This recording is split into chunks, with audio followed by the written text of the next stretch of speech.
Today's episode of the Counselling Tutor Podcast is sponsored by Web Healer. You're a counsellor in private practice and you need a website, or you've got an existing website which you need help with. Web Healer are offering Counselling Tutor Podcast listeners, that's you, £100 off the cost of a website design and build. Now, Web Healers specialise in websites for counsellors and psychotherapists. It's what they do. And the Web Healer team provide a completely non-technical, done-for-you solution, leaving you to focus your time on your clients. Operating for 20 years, Web Healer are a trusted resource amongst counsellors when it comes to getting your practice online. So get the package details and claim your £100 off coupon for your new website by going to counsellingtutor.com/website. That's counsellingtutor.com/website. Hi, I'm Rory and welcome to episode 302 of the Counselling Tutor Podcast. Our guest today is Erene Hadjiioannou, who is a Leeds-based psychotherapist. She has a clinical diploma in integrative psychodynamic counselling from the Metanoia Institute, a certificate in counselling skills from the Metanoia Institute, diploma in gender and sexuality and relationship diversity, and I think that's from Pink Therapy, and she's also a published author. Today, Erene and myself will be discussing a recent lecture she delivered on pre-trial therapy and further considerations for counsellors. So with that said, let's get on with today's episode. Welcome to the Counselling Tutor Podcast, the must-listen-to podcast for counsellors, psychotherapists, and counselling students. Here are your hosts, Rory Oakes and Ken Kelly. Hello and welcome to the Counselling Tutor Podcast. You've joined Rory and myself, Ken, at episode 302, and we are delighted to welcome you. We're going to be covering three topics today, starting with ethical, sustainable practice, where we're dipping our toe into supervision and speaking about reducing shame within supervision. We then go on to Practice Matters, the CPD section of the Counselling Tutor Podcast, where we bring you an expert. Rory's already introduced Erene, and she is going to be speaking about pre-trial therapy. We then go into Student Services, where we see you, the students, on your formal journey, and we're going to be speaking about how to manage next level overwhelm related to your studies. But starting us off, Rory, reducing shame in supervision. Interesting topic. Yes. I attended a seminar, a workshop recently, and one of the speakers was talking about reducing shame in supervision. And it struck me that I just wonder how many therapists who use supervision, because it is an ethical imperative, don't bring all their client work to supervision because they're afraid that their supervisor will in some way shame them. And, you know, I've taught counselling, I taught supervision. In fact, Counselling Tutor runs a supervision course, and initially kind of myself taught it. And one of the things that I guess we wanted to get over in that was that when you're working with a supervisor, even if they're a student, they are a colleague in practice.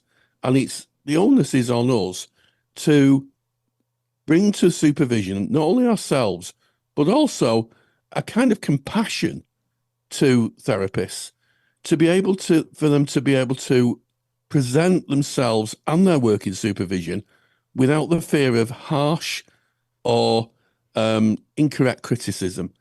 And the lecture that I saw really drove that home.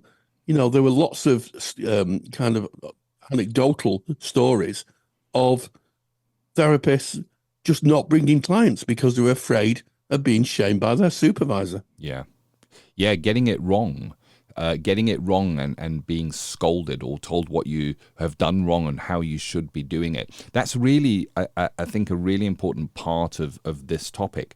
You know, we speak in counselling about power imbalance and how we're so often looking to kind of balance the relationship with the client and the counselor, so that the client can truly be their full self, so that they're not bringing topics and then kind of feeling that they may be judged on that. So it's kind of a threat-free environment. Now, when we go into and we're looking at supervision, there has to be a level of power imbalance in supervision. We go to a supervisor because we choose them because they're further down the road than we are. We choose them because they've had specialist training in how to supervise. And they kind of hold our practice in a way with us in service of our clients, and they might direct us on the ethical framework or how we might be working with a client. But whenever there is that power imbalance, we run the risk of doing what we think will gain the approval of the other party. And this can even be subconscious. You might be hiding a part of yourself or a part of a client presentation or something you thought when a client said something out of fear of being corrected on that or not gaining approval from your supervisor. And I think this is the key to this, is can you be your real true self within your supervision relationship? And I think of one time, Rory, where I was working with a client. It was early on in my counselling journey, I guess. I'd finished my placement and I was now in practice. And I became embarrassed about the fact that as the client was speaking, a little part of my brain just popped off and started thinking what I was having for lunch. And I thought, that is now something I can never go to my supervisor and say that the client was talking and I was being there with the client, but then I found myself moments later, I'd wandered off thinking about what I was having for lunch. And I guess I felt an element of, can I take something like that to supervision? Am I going to be viewed as a lesser practitioner by my supervisor? I want to impress my supervisor. I want my supervisor to think I'm doing a great job and that I'm getting it right. And I think therein lies the key, Rory. Yeah, absolutely can. And I think that probably there's people listening, or the listener may say, well, I've done that, or thought about, how I'm going to make my drive home or my walk home. It does happen because we're human, and human beings tend to kind of roll like that. So let me ask, a few kind of clear questions about what your supervisor does. So, does your supervisor normalize mistakes and emphasize learning? In other words, do they provide like an encouraging environment where if you make a mistake, it's like, well, that's kind of a natural, in the natural order of things. What can we learn from that? Or do they normalize your experience by sharing their own experience of their own practice? And this is something I do with my supervisees. Certainly when I had student supervisees, they would come to me and they did make, what we call kind of rookie errors, if you like, if you want to frame it like that. And I used to say, I can remember doing that when I was, when I was younger in practice. And I can remember, feeling, quite like with you, Ken, with the lunch in episode that you kind of shared with us. And I would say, that's how I felt. I felt a little bit like this. Let's just see what we can learn from that. What is it? What could we learn? And maybe in the case of you, Ken, it might be that, well, you're just human. Maybe you're hungry. And, as long as the client wasn't affected, then, where's the harm? No harm, no foul. And that just reduces the stress that can be generated by somebody thinking they've done something wrong when all they've really done is been human. And I think also sharing that, every practitioner goes through similar struggles. I know, Ken, I've when I've been in front of clients, all sorts of things have popped up in my mind. That's how your mind works. That's how our minds work. And to normalize that, I think is just very, very useful. And also it sets the stage for if maybe the supervisee brings something that needs a little bit more consideration. In other words, it doesn't shut them down or discount them. I think that was a great example of you actually actively normalizing and emphasizing learning there with what I brought, Rory. So you did not say, You thought what, Ken? When you were with a client, there was not a judgmental way about you there. You kind of normalized it by going, well, that's human. We all drift away from time to time. What is the learning that can happen from that? And I'm very glad to say that I did take this into supervision. So I found that courage, and I did go in. I had a great relationship with my first supervisor, and I did mention that my mind had drifted to lunch, and I caught myself. It was just seconds, and it was normalized. I was not judged, and what was my learning and takeaway from that was that I was actually in service of the client because I noticed it. It wasn't unconscious for me. I saw it and went, wow, look at that, and was able to learn and grow from that and recognize that human element of self. And you've spoken also, Rory, about the second point, which is on our super duper handout, which we'll direct you to in just a moment. And it's that non-judgmental atmosphere. We speak about a threat-free environment that we try to create for a client so they can bring their whole self. They can say whatever they say without fearing any kind of judgment. And I guess creating a non-judgmental atmosphere from the supervisor's point is really important in creating that threat-free environment for the supervisee. And ways of doing that is the supervisor being real and being human themselves. As a supervisor, you might say, oh, sorry, can you just say that again, please? As you were saying it, for some reason, my mind just drifted away. So showing your own mistakes and being open with them. And I go back to my very first day of counselling training, level 2 counselling training, walking into the class. I was really nervous. I wanted to get everything right, make a good impression with the group and with the tutor. And the tutor walked in and struggled to work the technology. It was whiteboard technology that had just been installed in the learning institution, and she was struggling a little bit to get that going.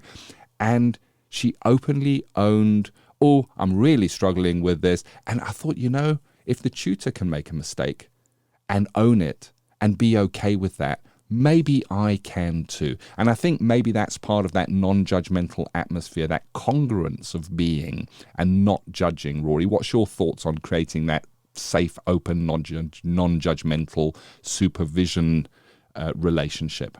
Well, it's essential. It's essential, and it's essential for two reasons. And, everything we do is in service of the client. Everything, from our training to our CPD, to our reflection and reflexy, being reflexive, what we do from reflection, from our supervision is done for one reason and one reason only. And that is to be in service of the client, that person who comes to us, who needs our help and needs to work out what's going on for them. So it's really important that anything that's an obstacle to that is, I guess, is moved around. And if there is an obstacle to it, it will impact on the client. One of the things that we teach in the supervision course that we run is a very old supervisor's I call it like a Wile E. Coyote trick. Wile E. Coyote was a sneaky cartoon coyote that used to chase the roadrunner in my youth, a little cartoon that used to be on when I was a child. And one of the things is that you say to your supervisor, so how many clients have you got? And they'll say, I've got 8 clients. You say, fine. And, let's have a review of those clients. So you do just a quick review where people are, and they say, well, I'm working with, I'm working with Suna, but she's okay. And then you say to them, okay, well, let's hear about Suna anyway, because what can sometimes happen is that supervisees may hide clients for fear of being, for fear of shame. And, when I told my supervisor that I was doing a supervision course, she did exactly the same thing to me. Let's talk about that person. I said, I know what you're doing, Sue. I know what you're doing. And she was laughing, and we had a good laugh about it. And, it's really important because hidden clients don't serve anyone. Yeah. They really don't.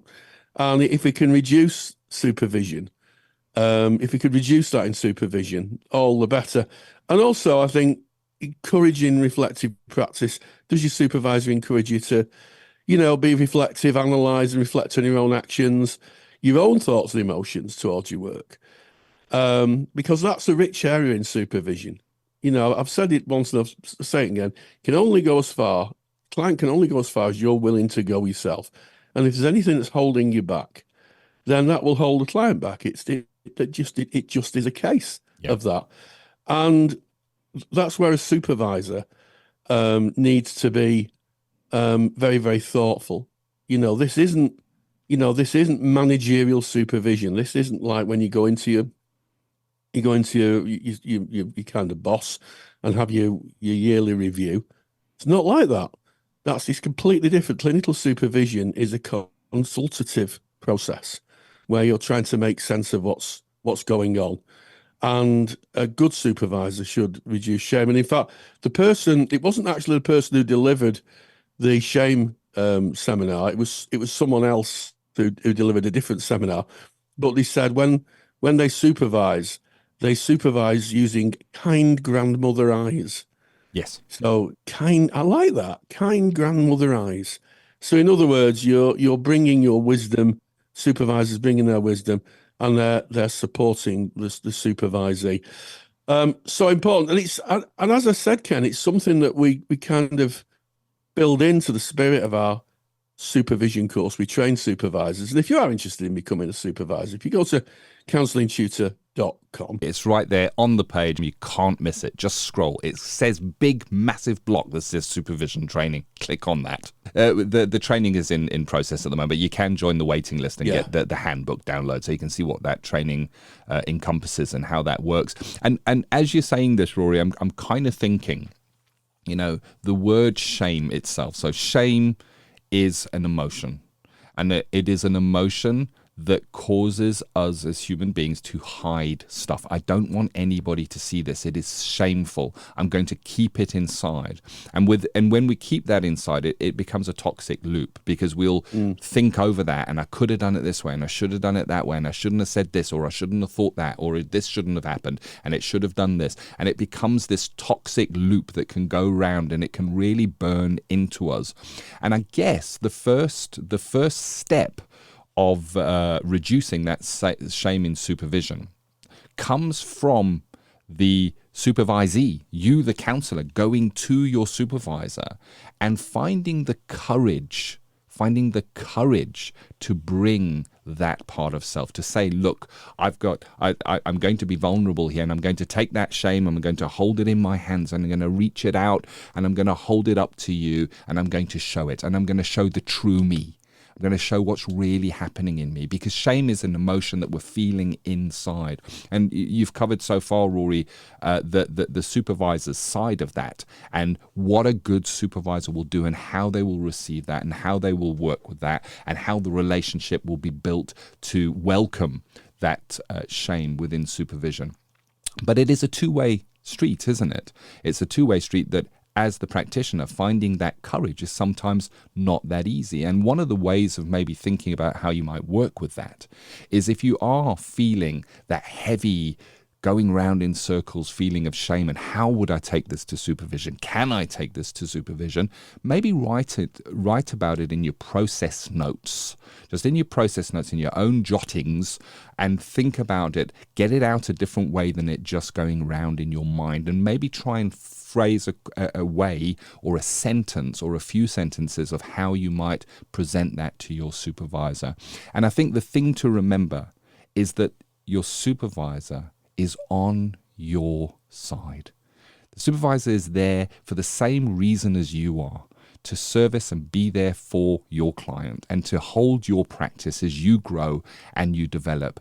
This is a relationship that supports you, but it requires the courage to bring our true selves. And of course, the relationship needs to be the right relationship for you, where you feel that you can bring your whole self. And in supervision, I think from the position of the supervisee, being vulnerable is an incredible strength, Rory. Yeah, absolutely, Ken. There is a responsibility on the behalf of supervisees to do their bit, and to find the courage, I guess, to speak with the supervisor if things haven't gone right. One of the worst things is to say, well, I'm not going to discuss it. And then things just progressively get worse. And before you know it, it ends up with a complaint, or it ends up in front of the ethics board. Heading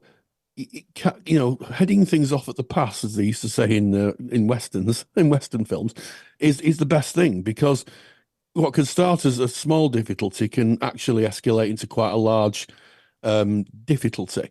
And by going to your supervisor and saying, look, I've done this, I don't know what to do, a good supervisor will kind of take a view and say, well, this is what we can do to mitigate the difficulty, because people do make mistakes. Let's be clear about that. People, therapists do make mistakes. The other thing I would say is that supervisors should grow with their supervisees. So if you've been supervising someone as a student and now they're, qualified, experienced practitioner, it's up to the supervisor to grow along with them, and to actively acknowledge in supervision that the arc of the change. In other words, say to the supervisor, as I do, you're now a competent, qualified therapist, and to renegotiate the relationship that you're having with your supervisee, that, you're no longer kind of a student, you're actually a mature practitioner. And I think that the supervisory relationship changes within that. It becomes more of a consultative endeavor, rather than when you're a student, it's more of an educative endeavor. So I think supervisees, they should grow together.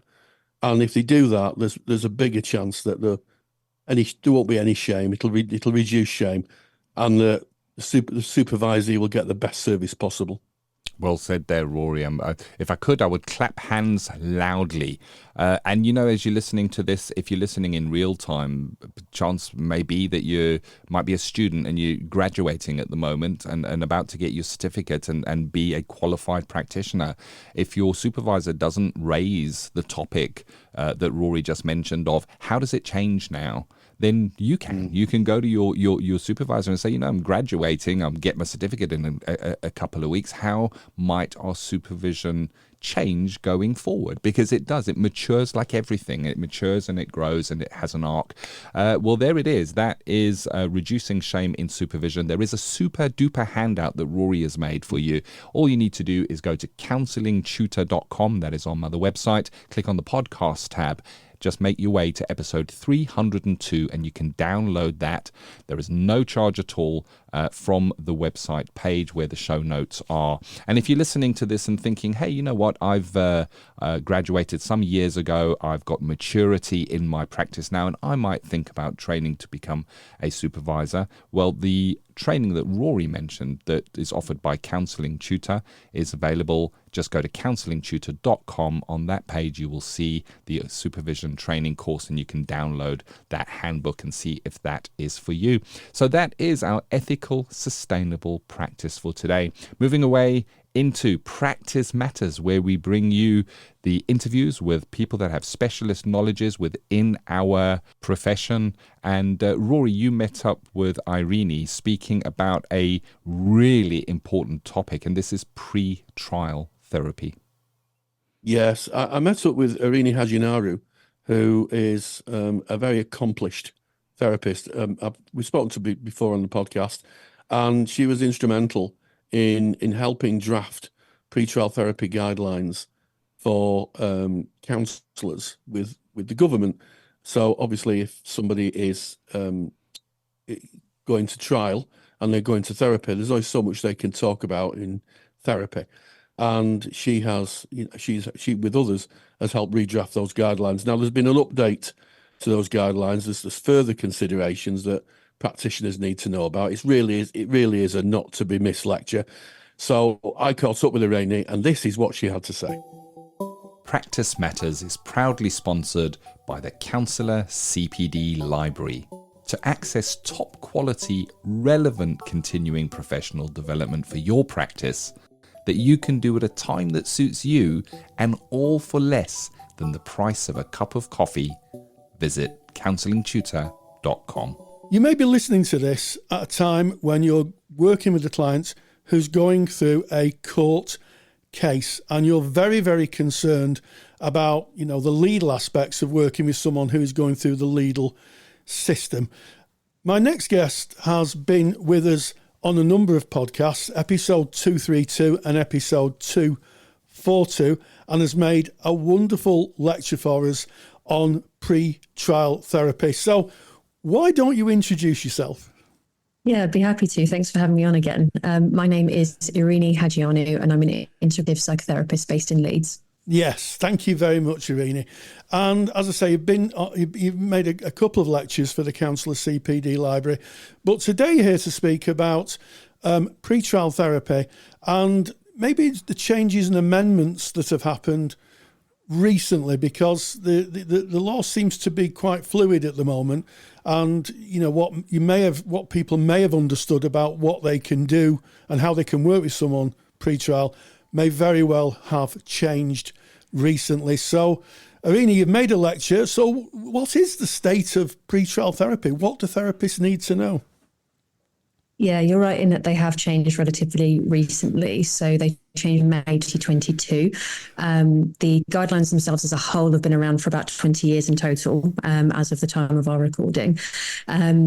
So what we're referring to is the Crown Prosecution Service guidelines on pretrial therapy, and they are relevant to any practitioners working with a victim of a crime in England and Wales. There's been a number of significant changes to the guidelines, which, yes, as you pointed to, definitely means that therapists need to be thinking about, how do I change my practice? So that's what I'll be talking about in the presentation.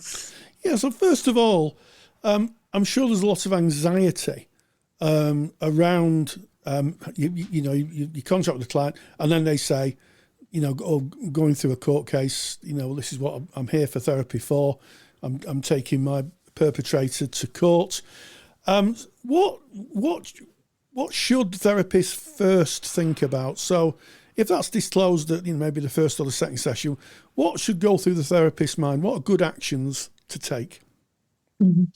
Yeah, definitely a good question. And actually, the first thing to note is that the pre-trial therapy guidelines apply to any victim of any crime. So whilst in practice, practitioners such as myself that work a lot with survivors of sexual and domestic violence are relatively likely to have notes requested if their client's going through the legal system. Actually, it applies to any victim of any crime that we might be supporting. So contracting is important, maybe thinking about how you take your therapy notes and why, and not because we need to radically change how we support clients who are pre-trial, but just to make sure that we're actually treating every client the same, because whilst the pre-trial therapy guidelines apply to a client we'd be supporting that has an active report, CPS assessment or trial going on at the time we're supporting them, actually the reality for a lot of therapists is that our notes can be requested at any time, including long after somebody's worked with us.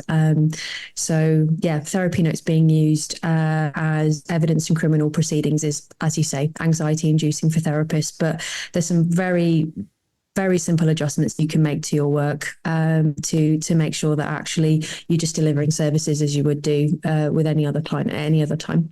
Yeah, and I think it's really important to understand that as a therapist, you're not on trial.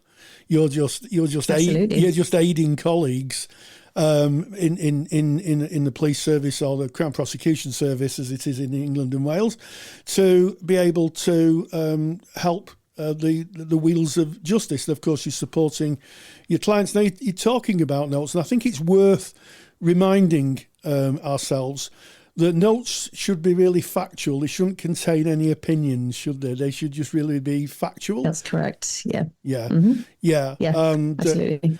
And also clients should understand that contracting that you are taking notes. That should be all up front. And I guess also that clients should understand that their notes are going to be maybe asked for by the Crown Prosecution Service. They may be requested. Yeah. Yeah, and clients feel really differently about that. Some of them are understandably very intimidated by the whole process because, of course, even for us as therapists, we know that having our notes shared with a third party is a way that our confidentiality is impinged upon, and that can be very anxiety-inducing for people involved. Equally, I've certainly worked with clients who take the experience of having their notes requested and the therapist guiding them through that as a really great opportunity for us to extend the type of support that we offer. It's another way that we can hold them, so to speak. So it doesn't have to be completely stressful, if I'm honest. But I totally understand why it can be, and I've certainly been there myself. Yeah, so I think part of that is to normalise the fact that notes are requested. As to explain to the client, maybe in contracting, if it comes up, that this is standard procedure. This just happens, and work with any anxiety that the client may have around their notes being sequestered. Because it is personal information, isn't it? And absolutely, yeah. Yeah, and I think as well that whilst we might feel a bit more relaxed about the fact that this happens relatively routinely, one thing that the presentation that I've delivered will support therapists to be aware of is actually how do we provide choice when there are opportunities for choice in how notes get requested. And you're right, it is a client's personal data. It's their data first. So how do we respect that, and how we manage, even just procedurally, any requests for notes from the police or CPS? Obviously, it's a slightly different situation if there's a court order from a judge where we don't necessarily have a choice. But actually, how do we make sure that our work and any interactions that we have around notes being requested or court ordered, how do we keep the client at the centre of those communications? Because obviously they're the most important party in all of this. So for me, I like to be on this topic in a way that means that therapists aren't sort of being like displaced from the work that we normally do. And it's like we've said, it's easy to feel like we can't proceed as normal, and that's true to a degree. But actually, there's things that we can do as therapists to be empowered ourselves, so that we can empower our clients, so they don't get lost in the whole process. And ultimately, they're getting the support that they need, regardless of whether or not it's disclosed to the criminal justice system. Yes, and also managing our own anxiety. If this is a first time event for a therapist, could be quite angst inducing. So I'm guessing that the best place to take that is to supervision. An experienced supervisor should know about this, hopefully, and be able to provide context and support.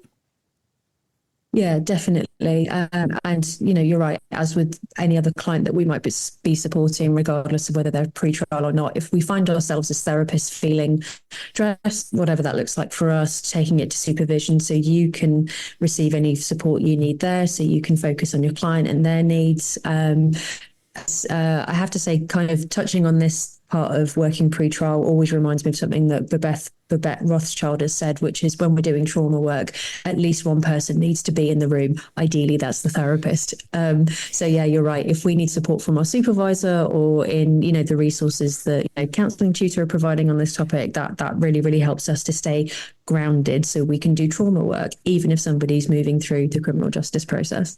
Yes. I mean, I think that's such an important observation, because I've studied the work of Babette Rothschild, and indeed I've just written a trauma informed practice course.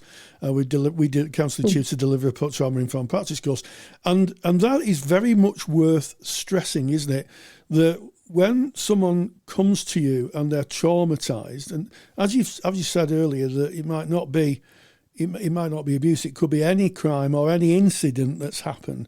The therapist has to be the person in the room who's present. And I read somewhere that even if the client's less than 60% present in their body, you may be in a situation where you might have to manage disassociation or disconnection. So it's really important we have that understanding in ourselves. How present are we in our own bodies when we're working with someone with trauma? And I think that, working with clients who are going through the legal system can add an extra aspect of that to a practitioner. Yeah, 100%. And actually, the presentation that I've delivered does touch on actually how do we gain consent from a trauma-informed perspective, i.e. how do we support our clients to have enough time to actually properly think through, say, a request that's come through for their therapy notes.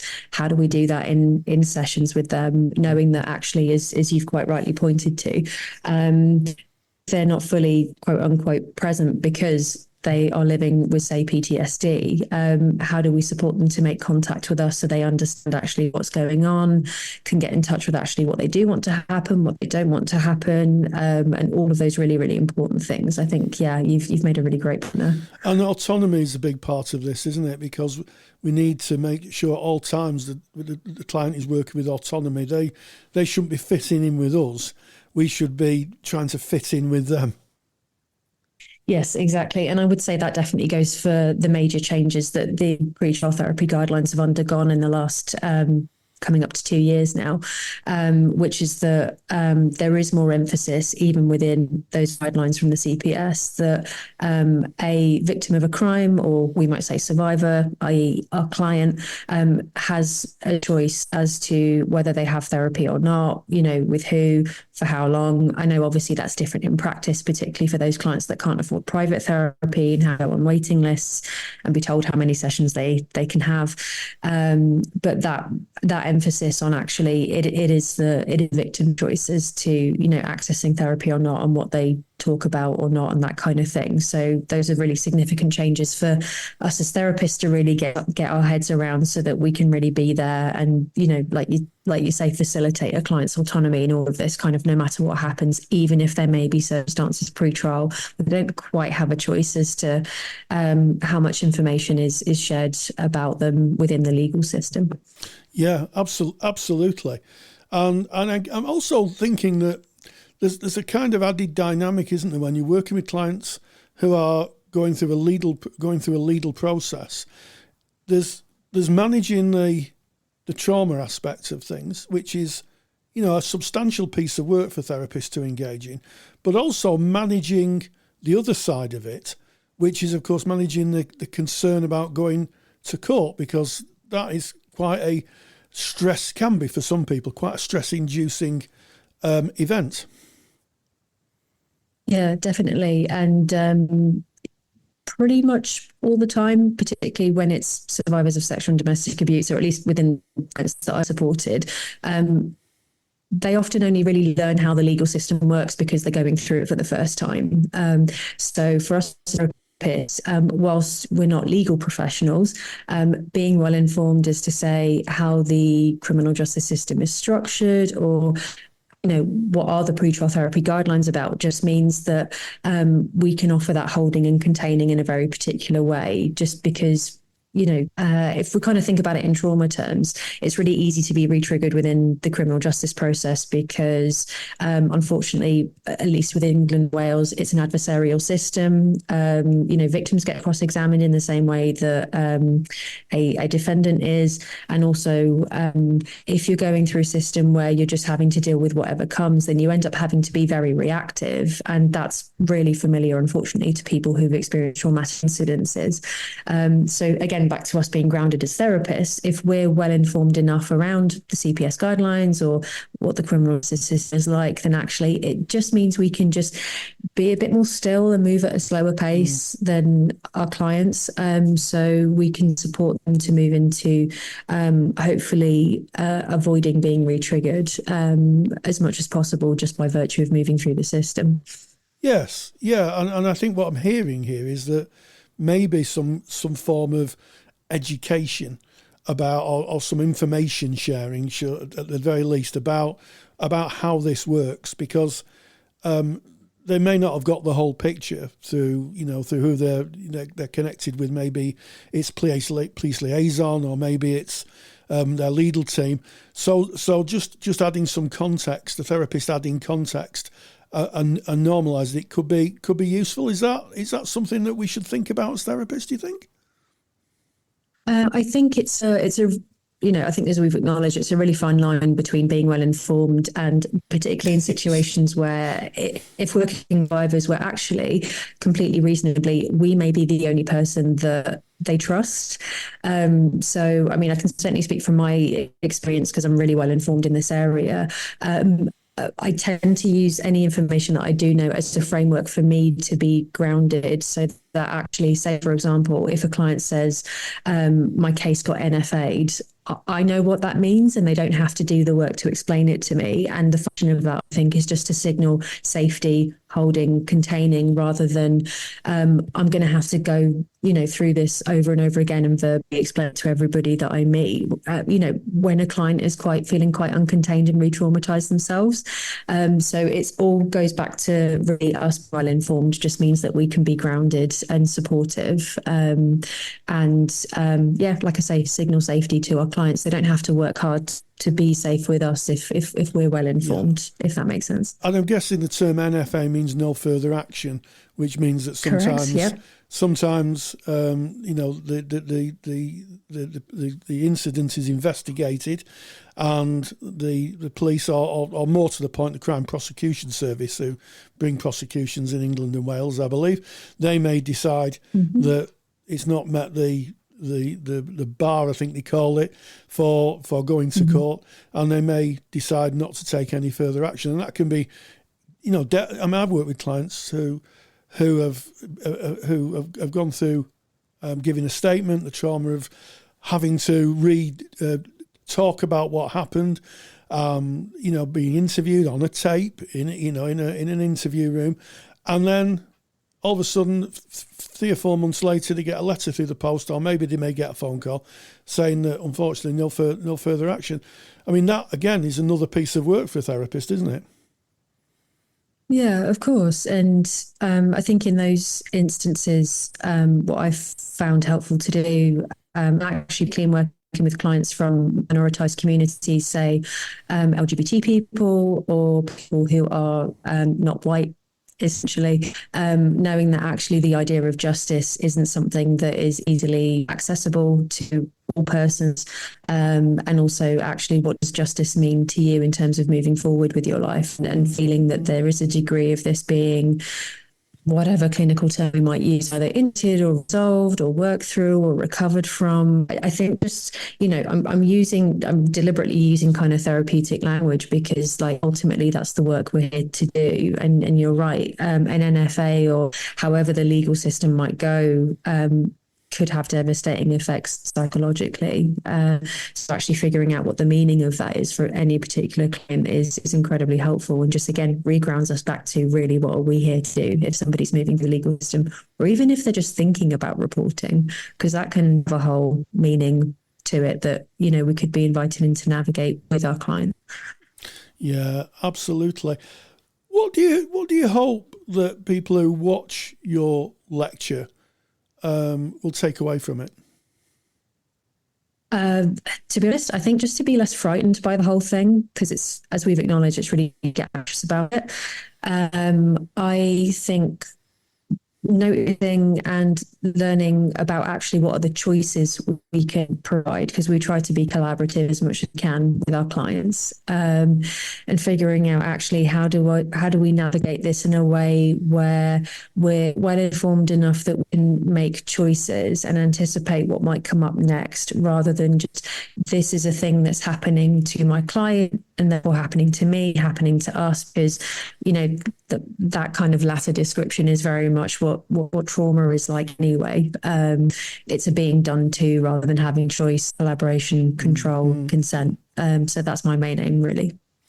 Well, working with pretrial therapy guidelines is a lecture in our CPD library now. And Erene, thank you so much for joining us. Thank you very much to Erene. Thank you to you, Rory, for holding those all-important discussions. And of course, Erene has done a lecture on this. It's available in the Counselling Tutor CPD library for qualified professionals. If you want to know more about that, just go to counsellingtutor.com. All the information right there on the homepage. We now move out of our practice matters and we head straight into student services. Student Services is sponsored by Counselling Skills Academy. Have you ever wondered if you're using counselling skills effectively? Confidentiality means we rarely see skills used by others, so it's no wonder that so many students say they lack confidence in their counselling skills. That's why I built Counselling Skills Academy. Counselling Skills Academy is an online course that you can do at your own pace. It will give you the skills competence and confidence to know that you're using your skills most effectively. You will see real counselling skills used by a counsellor in real life sessions, covering everything from how risk is assessed right through to working towards an appropriate ending. Visit counselingskillsacademy.com to learn more and to claim your Counselling Tutor discount. That's counselingskillsacademy.com. And today in Student Services, we're going to be speaking about how to manage next level overwhelm. And I know this comes up, it's in real time. If you're listening in real time, it's kind of high assignment and exam and portfolio submissions time, Rory, and we've spoken about the anxiety that might raise up around that. But once that has passed over, then there's almost for many there is the what is the overwhelm of what comes next, the next level of my course or starting a course, and what I can do now in preparation for that. Yeah, absolutely. And this is a topic that's repeated in our Facebook group. And if you remember, if you want to join our Facebook group, go to Facebook, type in Counselling Tutor, we'll let you in, and you too can contribute to all the interesting conversations that go on there. But yes, managing next level stress, definitely. It's a bit of a thing.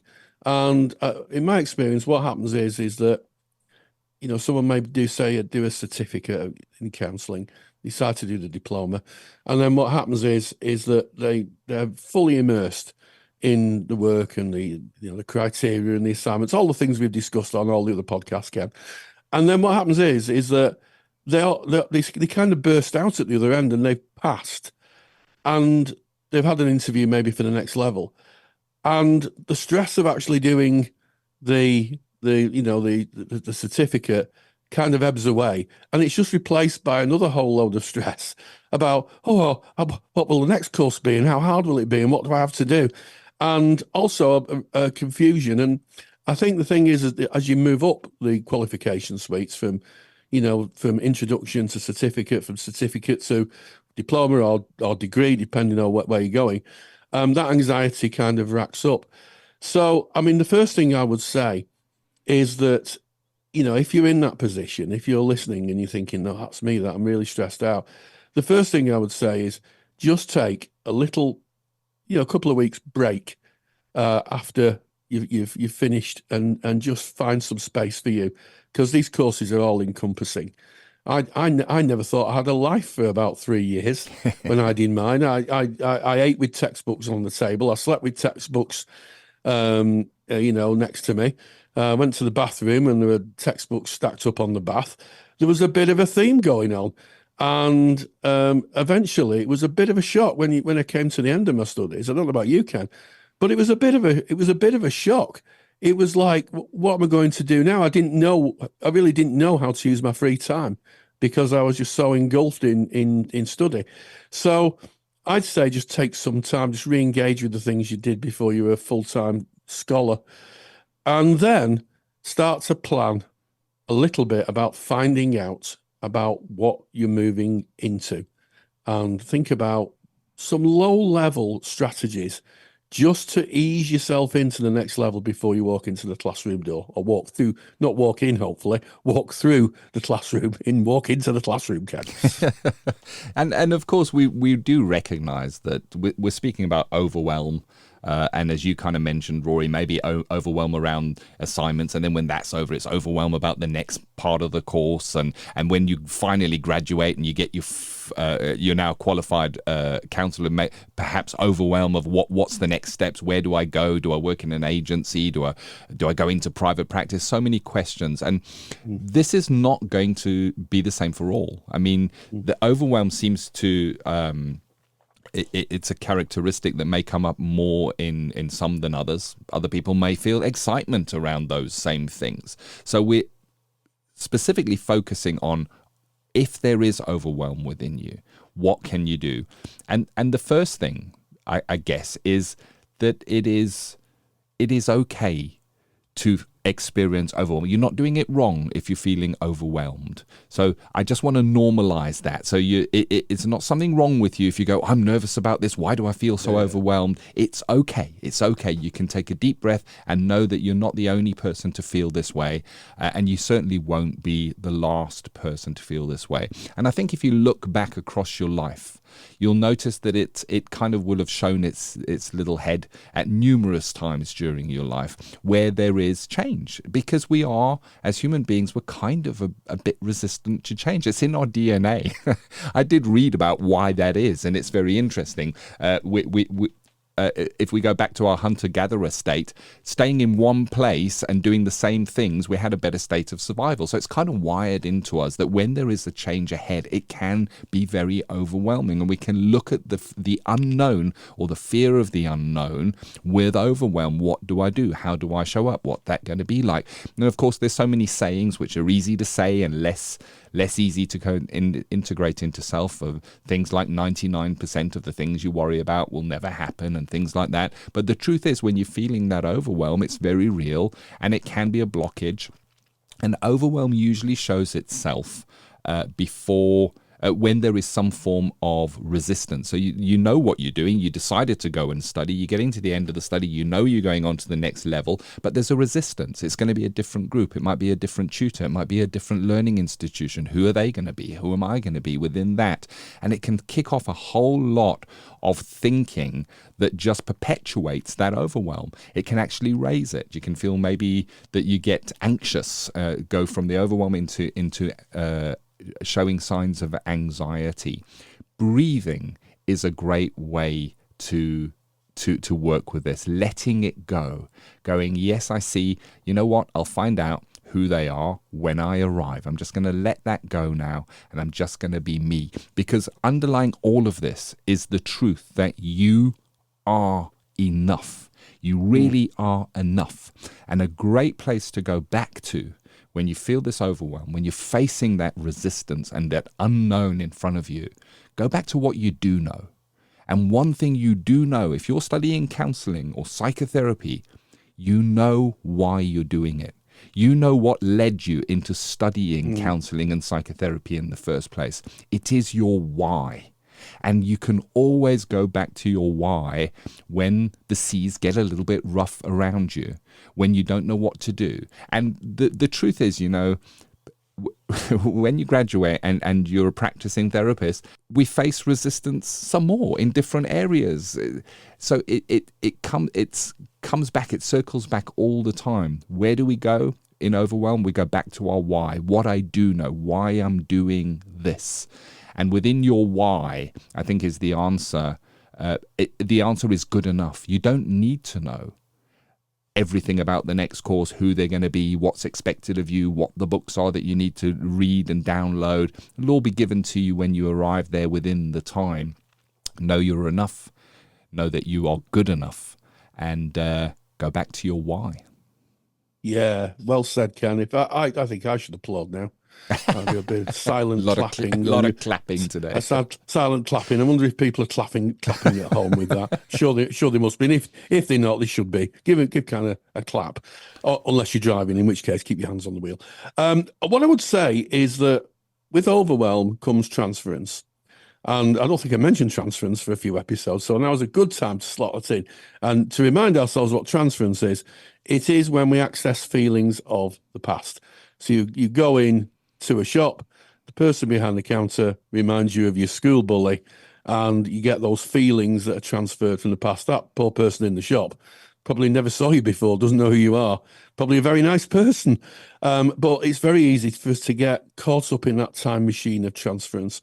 And I think what can happen, and what I observed as a tutor, and to be honest, what I observed in myself, is that those childhood feelings of going back to school raise their head. Yeah. They really, really do. Because we're all stretched out kids. I've said this on the podcast before.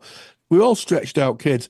And I think sometimes just to arrest that feeling, and there's a bit of a vitamin, why don't you just write down all your accomplishments? Get yourself a piece of paper, draw yourself a circle with a felt tip pen.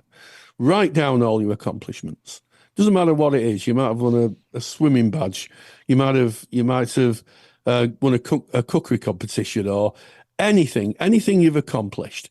And then one little trick is when you've written them all down on your piece of paper within this circle, and certainly the qualifications you've got to progress to the next level of counselling, put that piece of paper on the ground, yeah, and then just stand into it and recite all those things you've done. And it's amazing. It's sometimes called the circle of excellence. It's a little trick that athletes use. They teach it in sports psychology, I believe. And what can happen is that you are then forced to recognise actually your greatness. You're in a position where you cannot escape the fact of your accomplishments. And that's mightily good. And I'll share a little secret. When I went to get my teaching job in Warrington, that's exactly what I did. And I had a piece of paper, I did in the car park, and I stood into it and felt my inner power rise, and I got the job, and the rest is history, really.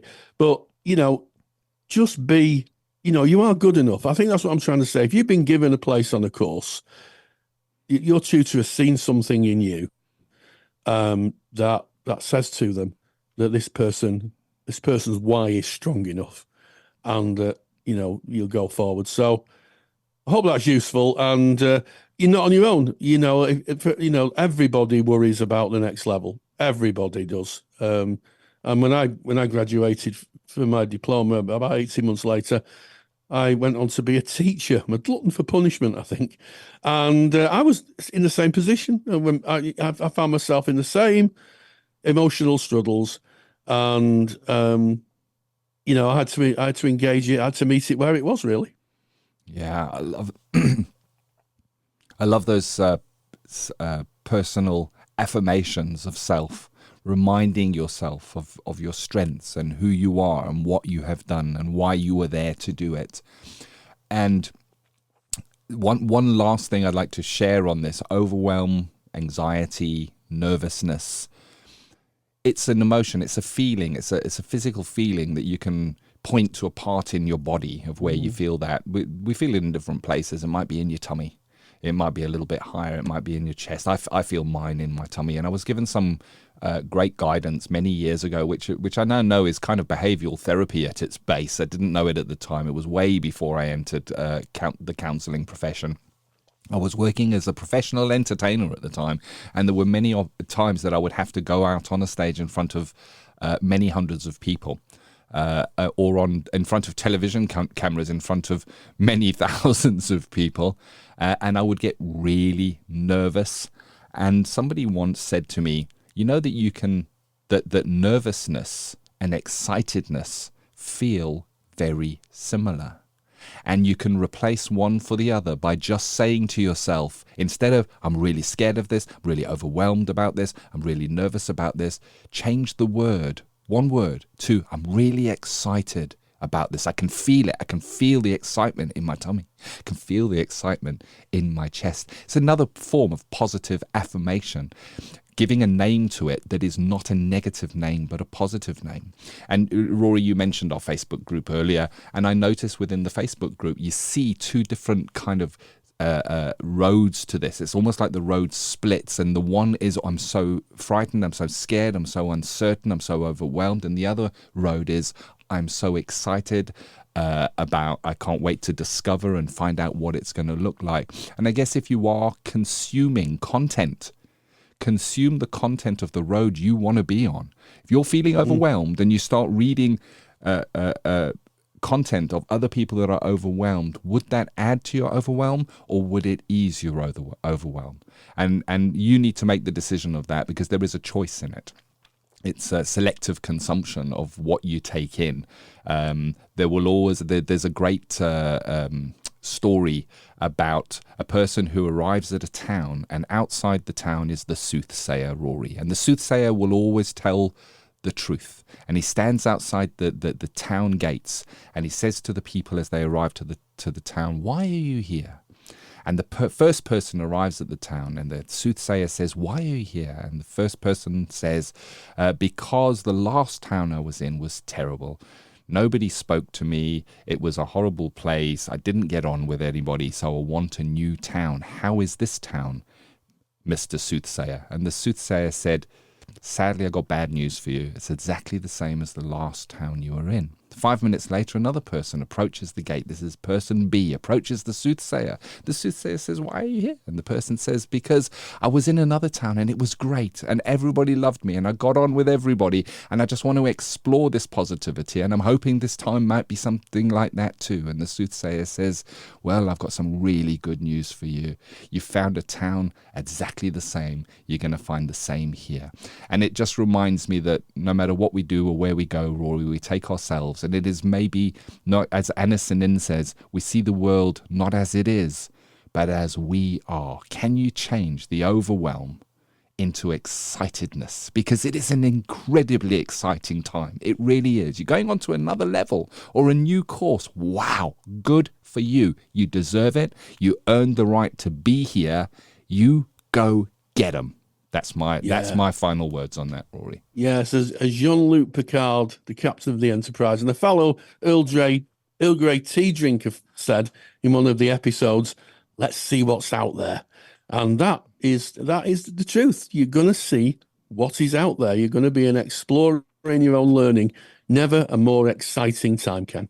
Go out there and make the difference that you were born to make.